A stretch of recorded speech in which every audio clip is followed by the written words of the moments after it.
اچھا، ہمارے ساتھ ایک اور سوال آ گیا ہے، سمیرہ ہیں اور علی رضا ہیں چنیوٹ سے. وہ کہہ رہے ہیں کہ جی عام طور پہ ہم نے یہ بھی سنا ہے کہ خوراک کی کمی کے باعث اور جو ہے وہ وینز کی ویکنس اور پٹھوں کی کمزوری کے باعث جو ہے وہ مرگی کے دورے پڑتے ہیں. یہ بھی سنا ہے کہ جو دماغ ہے اس میں خشکی ہو جائے تب بھی ایسا ہوتا ہے. ڈاکٹر صاحب اس حوالے سے ضرور ہمیں بتائیں. اچھا، ویسے تو ایپیلیپسی کا موضوع اتنا وسیع ہے کہ سارا دن بھی اس کے بارے میں بات کی جائے تو ختم نہیں ہوتی. تو بہت امپورٹنٹ، بہت اچھا کویسچن ہے، بلکہ میں سوچی تھی میں نے مس کر دیا کہ یہ سمجھنا بھی بہت ضروری ہے کہ ہر پڑنے والا دورہ یا جھٹکا مرغی کا نہیں ہوتا. صحیح، ٹھیک ہے.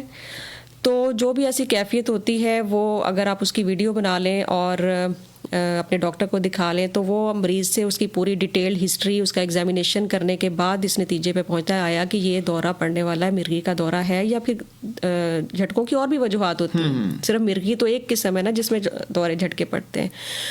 مریض کو دورے تیز بخار کی وجہ سے پڑ سکتے ہیں جس کو فیبرائل سیئرز کہتے ہیں. بچوں میں کامن ہے، 6 ماہ سے لے کر 6 سال کی عمر تک تیز بخار میں جھٹکے پڑ سکتے ہیں، ان کو فیبرائل سیئرز کہتے ہیں یا بخاری جھٹکے کہتے ہیں. گلوکوز کی کمی سے، کیلشیم کی کمی سے، میگنیشیم کی کمی سے، نمکیات کی کمی بیشی سے بھی دورے جھٹکے کی کیفیت ہو سکتی ہے. بچے کو گردن توڑ بخار ہو گیا، اس کے نتیجے میں بھی اس ٹائم پہ دورے جھٹکے پڑ سکتے ہیں. کوئی فالج کا اٹیک ہو گیا، اس ٹائم بھی اس کو دورے جھٹکے پڑ سکتے ہیں. کوئی اچانک دماغی چوٹ، ایکسیڈنٹ ہو گیا ہے، گہری دماغی چوٹ لگی، اس کے نتیجے میں بھی جھٹکے ہو سکتے ہیں، لیکن وہ اس ٹائم مرغی نہیں کہلاتے.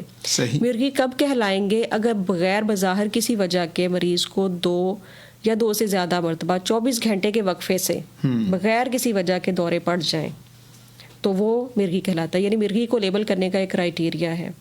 اور ایک کرائیٹیریا مرغی کو لیبل کرنے کا یہ ہے کہ انسان میں کتنی ٹینڈنسی ہے دوبارہ جھٹکا لگنے کی. یعنی اگر ہم دیکھیں کہ پوری پاپولیشن میں ہم 1% رسک پہ ہیں، ہر انسان کو 1% چانس ہے کہ اس کو زندگی میں کبھی دورہ پڑ سکتا ہے.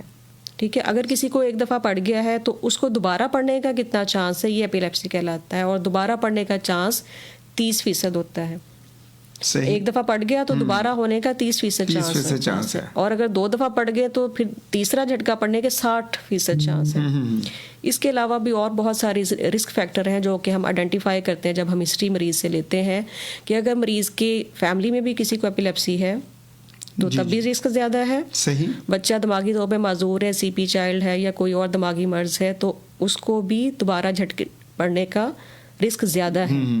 تو یہ اس کی بیس پہ بھی ہم اس کو ڈائگنوز کرتے ہیں. اور اگر اس دوران ہم ایک ٹیسٹ ہوتا ہے جس کو EEG ٹیسٹ کہتے ہیں، ایک جھٹکا پڑا ہے، EEG کا ٹیسٹ ہم نے کرایا، اس میں ہمیں تشخیص ہو گئی تو ہم اس کو ایک جھٹکے پہ ہی دوائی سٹارٹ کر دیتے ہیں، اس کو لیبل کر دیتے ہیں.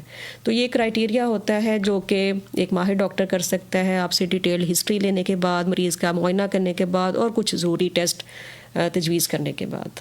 اچھا ڈاکٹر صاحب، ایک اور میرے ذہن میں سوال آ رہا تھا کہ ایسی خاتون جو مرگی کی مریض ہے اور زچگی کے دوران وہ بچے کے لیے اور ماں کے لیے مرگی کا دورہ کتنا خطرناک ہے؟ جی بالکل، اس میں وہی بات ہے کہ ہسٹری بہت امپورٹنٹ ہے کہ اگر حاملہ جو خاتون ہے اس کی پہلے بھی ہسٹری ہے، وہ ایپیلیپٹک ہے، تو اس کو چاہیے کہ وہ اپنا باقاعدگی سے علاج کرائے، ماہر نیورولوجسٹ سے بھی، گائنیکولوجسٹ سے بھی، تاکہ اس کے اچھی دوائی تجویز کر کے جو کہ حمل میں سیف بھی ہو. ہر دوائی جو ہے مرغی کی وہ حمل میں سیف نہیں ہوتی. ٹھیک ہے. تو اس کو سیف ادویات پہ ڈالا جائے، اس کی ایپیلیپسی کو ویل کنٹرول کیا جائے. اور زچگی کے دوران اگر ایسا کوئی رسک فیکٹر ہے تو اس کو انجیکشن کے ذریعے اس جھٹکوں کو کی پاسبلٹی ہونے سے روکا جائے. اس دوران وہ انجیکشن بھی دیا جائے تاکہ اس کو ممکنہ جھٹکا نہ لگ سکے.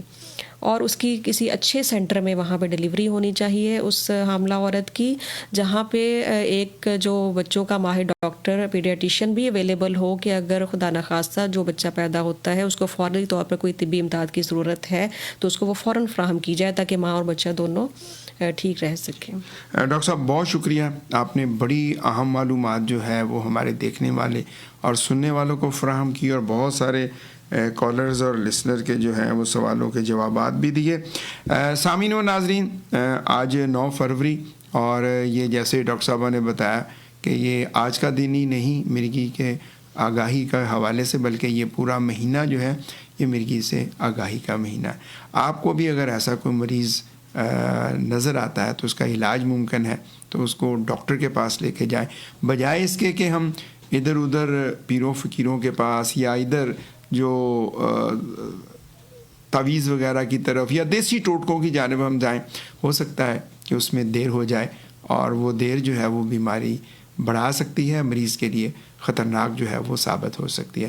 ڈاکٹر صاحب آپ کا بہت شکریہ، آپ ہمارے پروگرام میں تشریف لائیں۔ جی تھینک یو سو مچ۔ تو بر وقت تشخیص درست علاج کی ضامن ہے، بالکل جی، اور کامیاب علاج کی ضامن۔ بالکل جی، بس یہ آج کی ہی پروگرام کی کنکلوژن ہے جی۔